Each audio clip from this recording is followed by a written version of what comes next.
저는 중학교 1학년 때 교내 시쓰기 대회에서 대상을 받은 적이 있습니다. 장려상, 우수상, 최우수상보다 대단한 교내에서 가장 시를 잘 쓴 단 한 명의 학생에게만 주어지는 대상이요. 대단하지 않습니까? 중학교 시절의 저는 대인관계는 좋지 않았지만 전교생 500명 중에 가장 시를 잘 쓰는 아이였습니다. 그것만으로 제 어깨는 언제나 으쓱했지요. 짧은 기간이나마 주변에서 대상받은 개라는 호칭으로 불린 적도 있고요.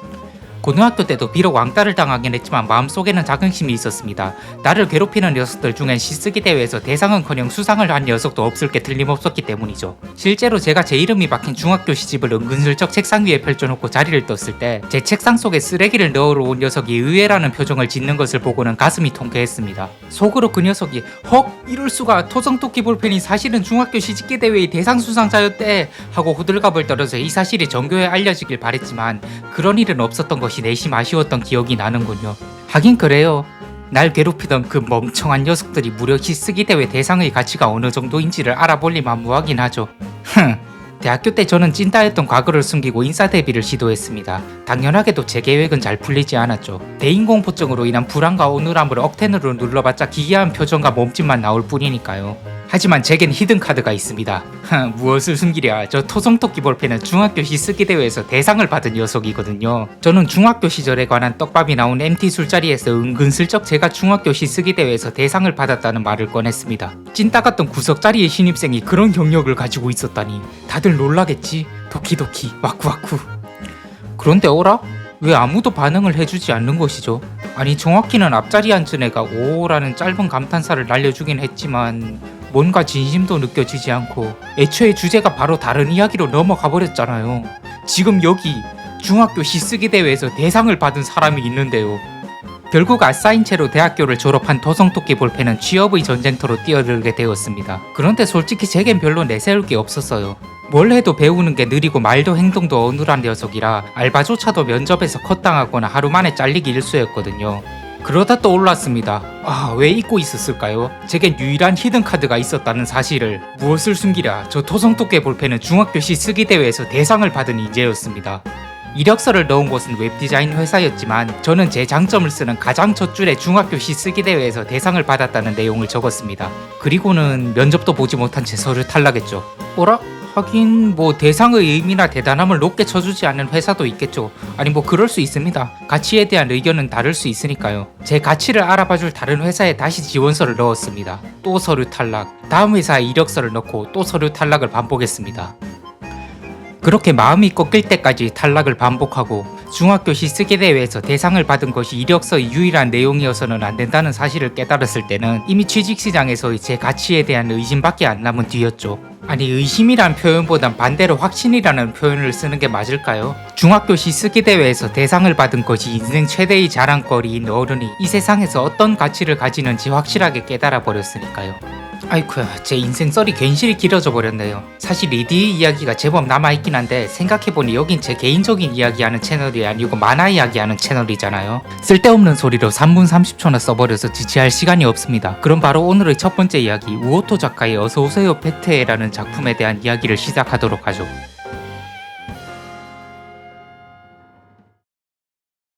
로직 트리, 복잡한 문제를 단계적으로 분석하는 데 사용하는 논리풀이표입니다. 논리적 사고는 위기를 타파하고 혼란을 다스리며 진리를 찾아내죠. 그리고 이번 초등학교 4학년 로직 트리 대회 우승자는 와타나베!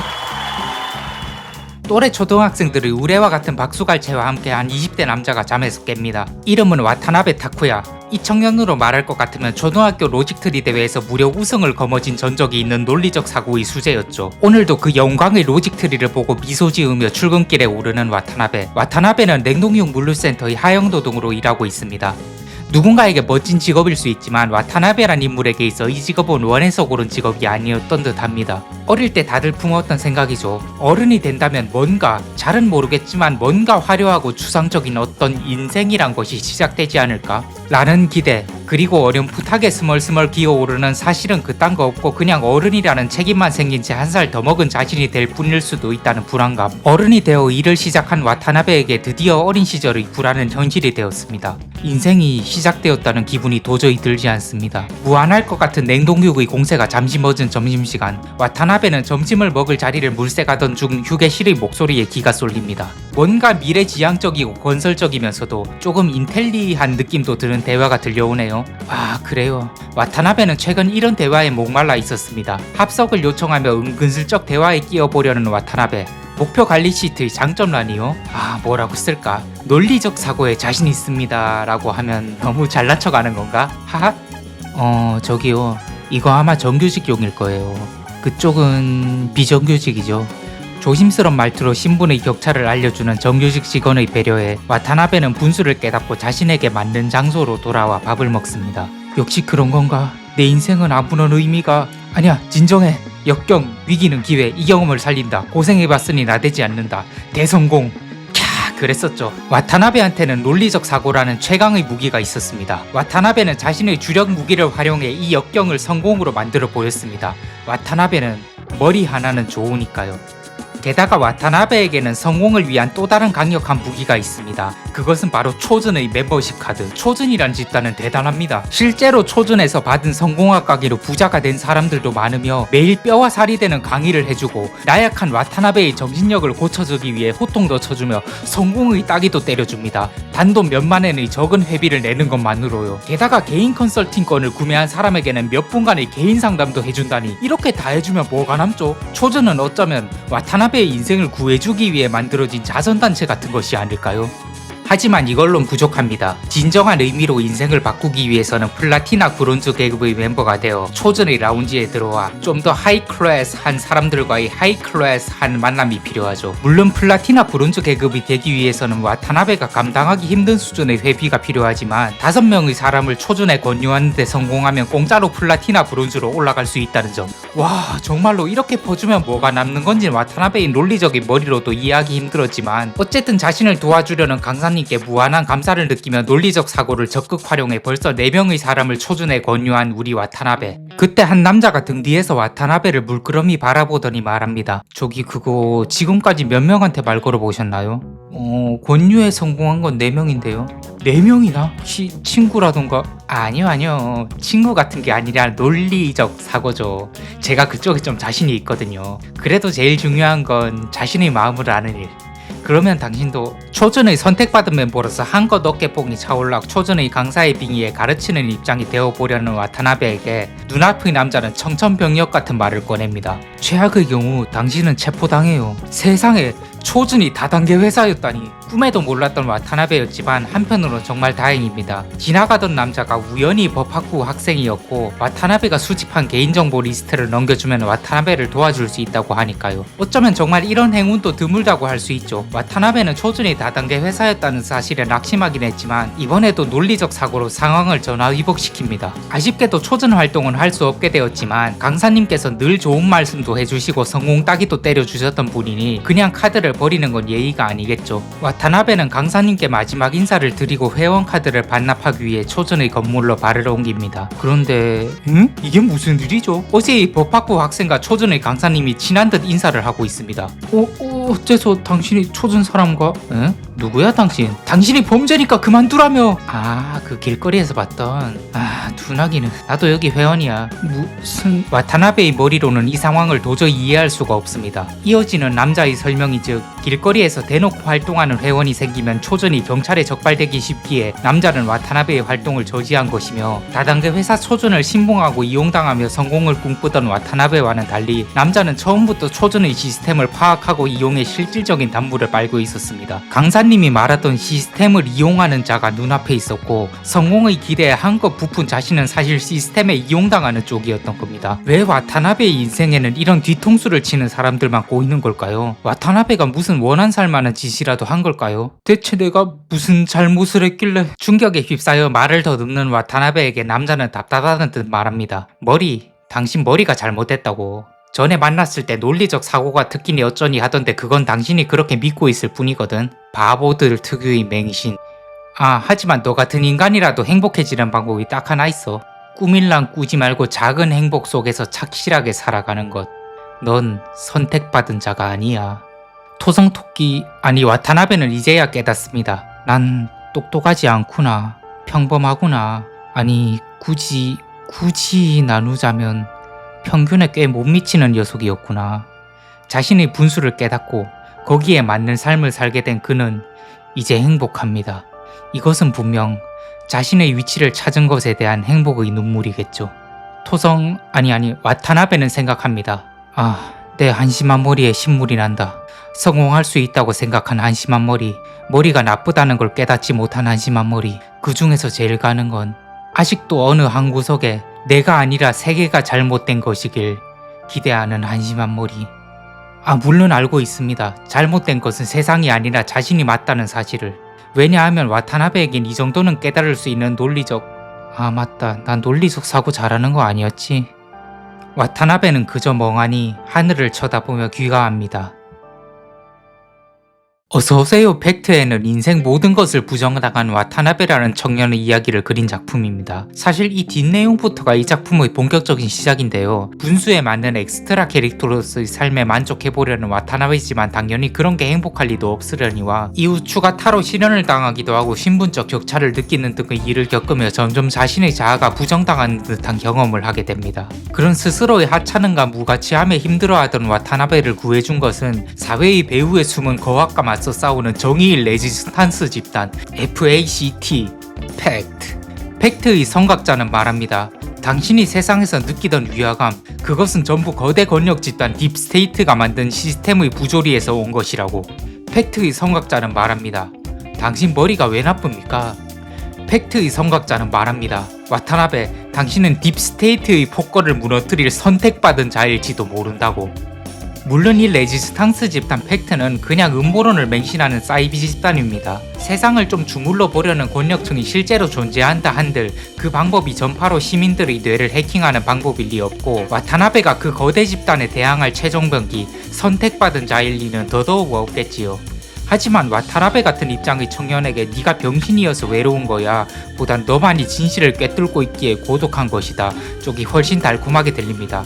아니, 와타나베가 느끼는 압도적 구원감에 달콤하다 따위 표현은 너무 가벼운 걸지도 모르지요. 이 새로운 진실은 가히 와타나베의 영혼을 채워줄 정도로 거대하고 충실한 무언가입니다. 실질적인 와타나베의 인생은 이 사이비 집단 안에서 점점 파멸하고 있지만 와타나베는 이 순간 인생의 전성기를 갱신하고 있습니다. 초등학교 4학년 로직트리 대회에서 우승한 그날 와타나베는 주인공이었죠. 그날 이후로 한 번도 주인공이었던 적이 없는 와타나베는 어른이 되어서도 초등학교 4학년의 교실에 정신이 갇혀 있습니다. 오죽하면 저 종이 쪼가리 한 장을 성인이 될 때까지 벽 중앙에 붙여놓고 매일 쳐다보고 있었을까요? 와타나베는 팩트의 일원이 됨으로써 초등학교 4학년 이후 처음으로 성장한 감각을 느끼고 있을지도 모르지요.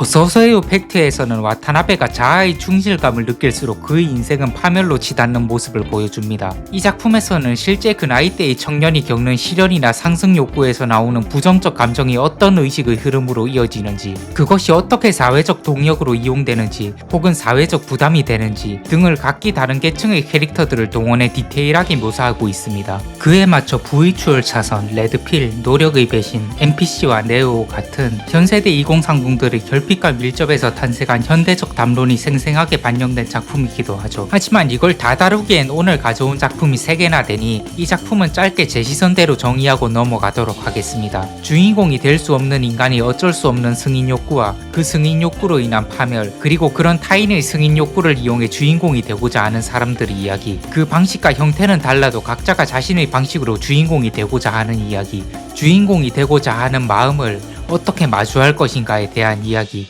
제게 있어 어서오세요 팩트에는 그런 이야기였습니다.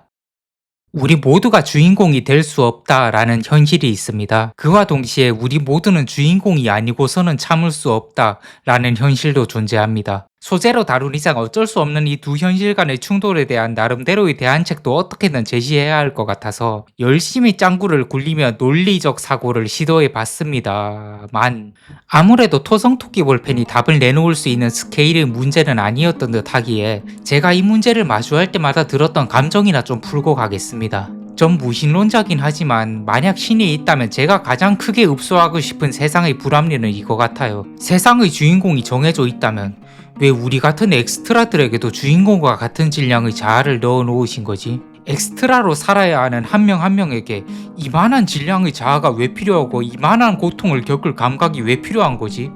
그냥 나무나 돌 정도로만 느끼고 생각하면 안 됐나? 80억 명이 전부 십자가처럼 거대한 자아와 감각을 짊어지고 살아야 할 필요가 있었던 걸까요? 답을 낼 수 없는 문제를 계속 붙잡고 있다 보니 너무 감성적으로 빠져버린 느낌이 있긴 한데 그닥 긍정적인 감성은 아닌 듯하니 이쯤 하도록 하죠. 여튼 제가 마침 이런 생각을 가지고 머리를 싸매다가 어떤 한국 드라마에서 부분적으로 비슷한 맥락을 공유하는 시가 나오는 작품을 봤거든요. 바로 다음으로 소개할 작품인 넷플릭스 드라마 모두가 자신의 무가치함과 싸우고 있다입니다. 이 작품은 그냥 제목부터 이번 영상의 주제를 완전히 관통해요. 짧고 임팩트 있어 보이려고 제가 영상 제목에 인생 패배자라는 단어를 사용하긴 했지만 좀 더 정확하게 이번 영상의 주제를 정의한다면 모두가 자신의 무가치함과 싸우고 있다가 되겠죠. 제 기준에선 제목이 끌려서 본 작품이기도 하고요. 모자무사의 주인공 황동만은 40살 영화감독 지망생입니다. 황동만은 젊었을 적 영화를 좋아하던 친구들과 파리네라는 허세에 찬 영화감독 지망생 동아리를 만들지만 자신을 제외한 나머지 친구들이 하나둘씩 이름 있는 감독으로 데뷔하며 나이에 걸맞는 사회적 위치를 찾아가게 됩니다. 이제 파리네에서 아직 영화감독 지망생으로 남은 것은 황동만 뿐이죠. 잘나가는 감독님들 모임에 낀 40살 백수 감독 지망생. 설정 빡세다. 나 이 마음, 이 부끄러움 뭔지 알 것 같아요. 이번 영상은 주제가 주제다 보니 자꾸 개인적인 썰이 떠올라 버리는데 제가 예전에 게임 길드 톡방에 들어간 적이 있거든요. 되게 저랑 비슷한 나이대의 사람들이 모인 곳이었고요. 근데 거기서 이런저런 이야기를 하다가 스텔라 블레이드 이야기가 나오고 시프트업의 김영태 대표 이야기가 나오는 겁니다. 와, 김영태님 아는 거 나오고 좋아하는 거 나오면 주체를 못하는 오타쿠 특이 발동해서 저는 김형태라는 세 글자가 나오자마자 김영태님이 일러스트레이터였던 시절에 얼마나 대단했는지, 어떻게 대한민국 상업 미술의 정점으로 올라가셨는지, 내가 얼마나 어릴 때부터 김영태님을 존경하고 선망했는지 막 김영태님에 대한 제 오랜 동경을 한참을 톡방에서 떠벌렸거든요. 그런데 그때 톡방에 있던 게임업계 종사자 한 분이 말하는 겁니다. 아, 김영태님 좋아하세요? 저 저번 주에 김영태 대표님이랑 미팅했었는데 이거 사인이라도 받아둘 걸 그랬네요. 그 순간 받은 충격과 쪽팔림은 지금도 생생해요. 내 또래 나이면 이제 김영태님이랑 협업을 하고 같이 업무 이야기를 나누는 나이구나. 난 김영태님을 동경해요. 난 장래의 김영태님처럼 되고 싶어요. 같은 소리는 중학생 입에서나 나올 이야기였구나. 이런 생각이 머리를 스치면서 막 뇌와 손발이 오그라드는 게 내 존재의 하찮음이 이렇게 빡세게 와닿았던 순간은 손에 꼽을 정도였습니다. 전 아직도 제가 10대가 아니라는 게 믿겨지지가 않아요. 중학교를 졸업한 이후로도 이미 태어나서 중학생이 되기까지 세월보다 오랜 세월을 살았지만 아직도 제가 중학교를 졸업했다는 게 믿겨지지가 않습니다. 인터넷이나 TV 등에서 보이는 제 또래의 사람들을 보면, 아니 몇 살 더 어린 사람들을 봐도 전부 큰 어른으로 느껴집니다. 인생이 나아가지 않으면 인간도 성장하지 않나 봐요. 정신은 14살인 새 몸만 징그럽게 크고 있는 그 불쾌한 감각 혹시 아시나요? 이걸 저만 겪는 건지 아니면 공감하실 분들이 제법 있는 이야기일지 모르겠지만 아마 모자무사의 황동만도 이런 순간을 매일 견디고 있는 거 아니겠어요? 물론 저와 다르게 황동만은 성격도 외향적이고 멘탈도 강하지만요. 그래도 외향적이라고 마냥 무적은 아니고 결국 아무리 튼튼한 인간이라도 공통적으로 마주하게 되는 불안감과 공허감이 있을 거 아니에요. 성격적으로는 저와 정반대인 황동만이었지만 그럼에도 비슷한 처지에 놓인 인간이 공통적으로 겪게 되는 감정들에 대한 묘사가 괜찮은 작품이라 다양한 요소들에 공감하면서 재밌게 보고 있습니다.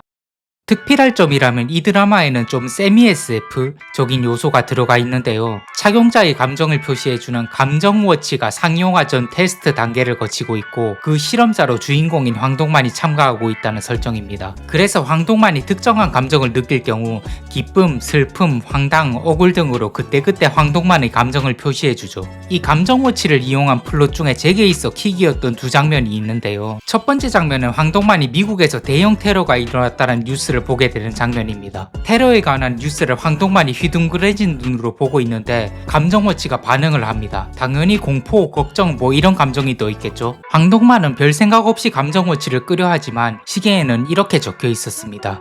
흥미진진. 곧이어 테러가 진압되었다는 소식이 뉴스에서 흘러나오고 사망자가 단 한 명도 없이 세계는 오늘도 평화로웠다는 결말을 접한 황동만은 조금 차분해진 상태가 되어 다시 감정워치를 봅니다. 아마 이 감정은 분명히 안심 같은 것이 아니라 실망이었습니다. 생각해보면 그렇습니다. 저 정도 테러가 일어났다고 호들갑을 떨었는데 좀 세계가 뒤집혀주기도 하고 그래야 하는 거 아닌가? 라고 생각한 자신을 인지한 그 순간을 기점으로 황동만은 자신이 파괴적이고 악에 바친 인간이라는 것을 인정하고 즐겁게 웃습니다. 하하, 난 괴물이었구나. 이제 모든 게 설명이 되네. 아, 나 황동만은 괴물이다 어쩔래. 하듯 유쾌하게 인간이 품어서는 안 될 특정 상황에서 사회적으로 용납되지 않은 감정들이 사실 얼마나 보편적인 감정인지를 이야기하는 파트죠. 근데 이 장면만 떼놓고 보면 꽤 괜찮은 장면이긴 해도 막 엄청 유니크한 울림을 주는 내용까지는 아닌 것 같긴 해요. 사실 간만에 제 가슴을 제대로 울린 장면은 이후에 이어지는 플롯입니다. 황동만의 눈앞에서 사랑하는 사람이 교통사고에 당할 위험에 처하고 황동만은 휘둥그레진 눈으로 급히 뛰어옵니다. 다행히 그녀는 무사했고 그 순간 자신의 감정워치를 보게 된 황동만은 새빨개진 얼굴로 입을 부여잡습니다. 황동만은 격하게 고조된 떨리는 목소리로 말합니다. 와, 좀 전에 뭐라고 떴는지 알아요?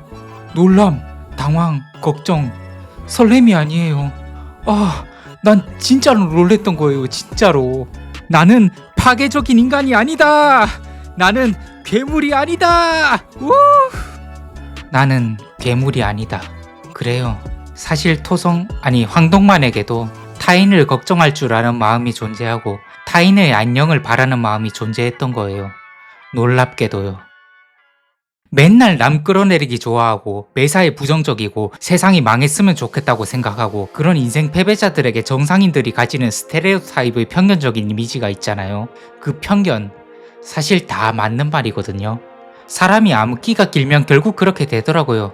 악밖에 안 남고 저주밖에 안 남고 날 이렇게 만든 세상이 그저 한없이 믿고 무슨 사건이라도 터지고 다 망했으면 좋겠고 제가 그런 시기가 엄청 길었고 그 시기가 한창일 때 나이아를 봤는데요. 도대체 뭐가 문제인 건지 이놈의 히어로 새끼들이 하는 행동은 뭐 하나하나가 다 꼬아 보이는 겁니다. 행동 원리도 가벼워 보이고 캐릭터 입체감도 없어 보이고 하는 일이라곤 사회 부적응자 소수자 때려잡기인 놈들. 그에 비해 빌런 사이드는 얼마나 멋집니까? 인물들의 사연과 내면 하나하나가 얼마나 입체감 넘치고 개성 있습니까? 물론 나이아는 빌런에게 의도적으로 입체감을 불어넣은 작품이고 의도적으로 빌런을 멋지게 만든 작품이긴 합니다만은 그렇다고 주인공 쪽인 히어로 사이드가 꼬아 보이게 만드는 걸 의도한 작품은 아닐 거란 말이죠. 그럼 이렇게 일방적으로 행복하고 건전하게 웃는 히어로들 다 썰렸으면 좋겠다고 생각하면서 작품을 보고 있는 나한테 문제가 있는 게 아닌가? 아니 자문할 것도 없이 이건 내가 문제지. 저 건강한 웃음이 꼬아 보이는 건 밝게 사는 사람들의 행복이 꼬아 보이는 건 그냥 저열한 악인이지. 이 생각까지 드는 순간 전 머리에서 모든 퍼즐이 맞춰지는 느낌이었습니다. 이제껏 날 괴롭힌 인간들은 악인이 아니라 오히려 히어로에 가까운 녀석들이었구나. 아 맞네 이제 알겠다. 그래서 걔네들은 언제나 웃고 있고 인기도 많았던 거고 날 응징할 때마다 박수 받았던 거고 난 악당이라 항상 응징당하고 찌푸리고 있었던 거구나. 아 이게 괴롭힘이 아니라 정의실현이었네. 나는 빌런이었구나. 본질이 해악이고 처단당에 마땅한 새끼였구나. 아하. 그런 생각에 빠져서 한동안 스스로를 악인으로 정의하며 늘 부정적 생각만 하고 살았거든요. 그러다 이게 너무 자기 파괴적인 생각 같아서 중간에 좀 스스로 브레이크를 걸고 긍정적인 사람이 되려고 의식적으로 노력한 덕에 그때의 저랑 지금의 저는 꽤 변하긴 했지만요. 그런 배경에서 모자무사의 3화 마지막을 본 순간 뭐랄까 오랫동안 절 몰래 관찰하던 존재가 나타나서 이마 너 빌런은 아니야. 너도 저렇게 타인의 안녕을 바랄 때가 있었잖아 라고 말하는 것 같아서 내면에서 뭔가 왈칵 터지는 게 있긴 하더라고요. 근데 또 모자무사 같은 공감대를 유발하고자 하는 작품에서 이런 장면이 나왔다는 건 저 말고도 너 사실 괴물 아니야 라는 말을 듣고 싶었던 사람들이 많았다는 뜻이잖아요. 그런 생각이 드니까 뭔가 인류애가 충전되는 느낌이 들기도 하면서 야 결국 모두가 자신의 무가치함과 싸우고 있는 게 맞았구나 라는 생각이 들어서 괜히 감상에 잠기게 되답니다. 아이고야 이제껏 이런 대본 안 썼었는데 요즘 F감성 폭발하는지 자꾸 괜한 소리 하는 것 같기도 하네요. 대본을 쓰는 시점에서는 아직 넷플릭스에 7화까지밖에 공개되지 않은 작품인데 과연 이 40살이나 된 영화감독 지망생의 이야기는 어떻게 될까요? 황동만의 인생에도 빛이 들 날이 올까요? 니시오의 신의 메다카 박스라는 작품을 아시는지요? 메다카 박스는 특별한 수제들의 이야기인 스페셜편, 세상을 바꾸는 천재들의 이야기 앱노말편, 뭘 해도 안 되는 둔재들의 이야기 마이너스편, 마지막으로 평범한 범부들의 이야기 노말편으로 이어지는 이야기인데요. 오늘 이야기할 파트는 물론 둔재들의 이야기 마이너스편입니다. 작품 설정상 천재, 앱노말들은 그 뛰어난 요령이 너무나도 인지를 초월해 때로 그 능력이 범인들에게는 초능력으로 보일 때가 있습니다. 그렇듯 둔재, 마이너스도 그 부족한 요력이 너무나도 범인의 기대에 못 미치는 경우 그 열등함이 마치 저주처럼 보이기도 하죠. 이를테면 너무 손재주가 없어 모든 만지는 물건을 부수다 못해 썩게 만드는 인간이라던가, 너무 운이 나빠 주사위 굴리기 해서 일 외에는 절대로 나오지 않는 인간이라던가. 그런데 그 패배자들 뿐인 마이너스 집단 안에서도 단연코 최악의 둔재가 있습니다. 애초에 우수한 인간이란 뭐고 열등한 인간이란 뭘까요? 이 추상적이고 복잡한 개념을 가장 심플하게 정의할 방법은 뭐니 해도 승패의 결과겠죠. 세상의 기준에서 어떤 방식으로든 이기는 방법을 찾아내고 타인을 상대로 이겨나가는 놈은 우월한 놈이며, 이기는 방법을 찾아내지 못하고 지기만 하는 놈은 열등한 놈입니다. 그리고 쿠마가와 미소기는 절대로 이길 수 없게 태어난 소년입니다. 그야말로 패배자 중의 패배자. 그런 의미에서 그는 이 세상에서 가장 열등한 인간. 그럼 쿠마가와 미소기는 세상에서 가장 불행한 인간이기도 하냐고요? 아니요. 쿠마가와 미소기는 겁나 즐겁게 살고 있습니다. 저 해시레지거리는 얼굴을 보세요. 모두가 승리에 목매고 있는 와중에 쿠마가와 미소기는 지면서도 행복한 방법을 찾아낸 겁니다. 이 녀석 정신적 수련을 해서 대단한 깨달음을 얻었나봐요. 는 그럴 리가 있겠습니까? 쿠마가와 미소기는 열등한 인간인걸요.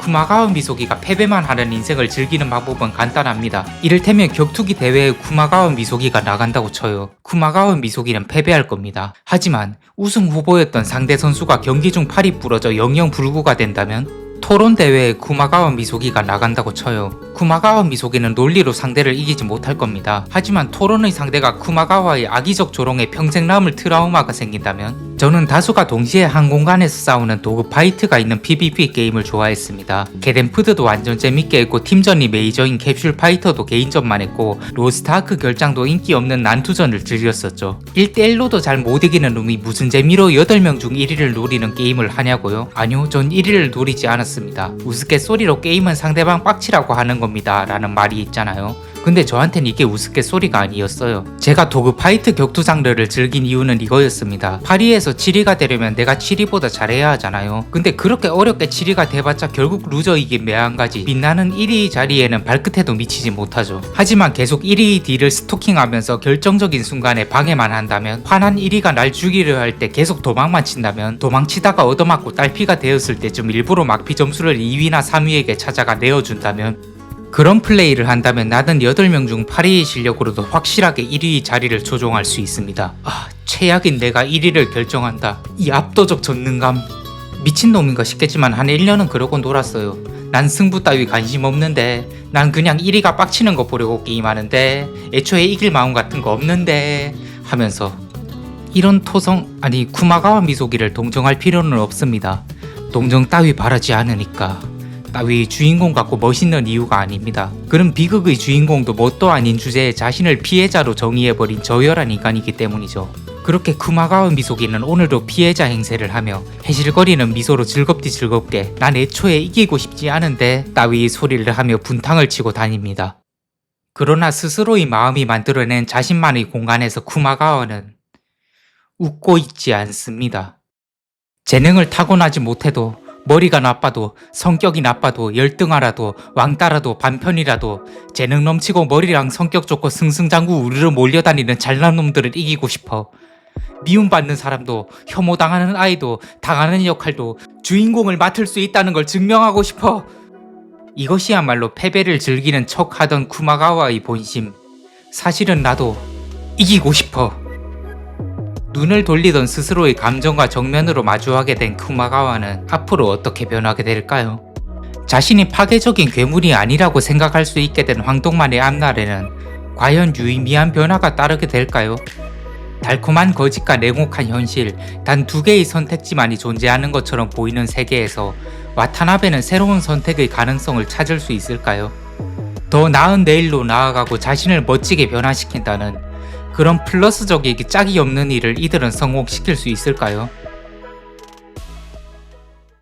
오늘 들려드린 인생 패배자 와타나베와 황동만과 쿠마가와와 토성토끼 볼펜의 이야기는 어떠셨는지요? 예전 미타카하사 영상 이상으로 제 자아를 듬뿍 때려 넣은 영상이라 호불호가 갈릴 수 있을 것 같기도 하네요. 드라이하게 작품을 분석하는 영상을 기대하신 분들도 계실 테니까요. 실험적인 영상이었다고 생각해 주셨으면 해요. 사실 전 이 채널을 시작한 이후에 겪은 경험들이 너무 신선했습니다. 미워하지 않는 것만으로 감지독지인데 내 생각을, 내 의견을, 내 감상을 이렇게 좋아해 주는 사람들이 있다고? 재밌어 해주는 사람들이 있다고? 날 친구라고 불러준다고?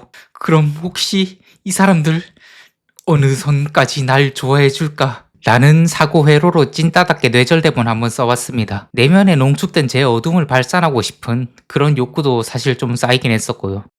써놓고 보니 혐케 이미지 바뀔 것 같기도 하고 이대로 영상을 만들어도 되나 싶긴 한데 그게 일단 저는 채널 소개에 진작에 써놓긴 했었습니다. 뭔가 마무리가 두서없어지고 있긴 한데 아무튼 그 뭐시냐 님들 사랑해요.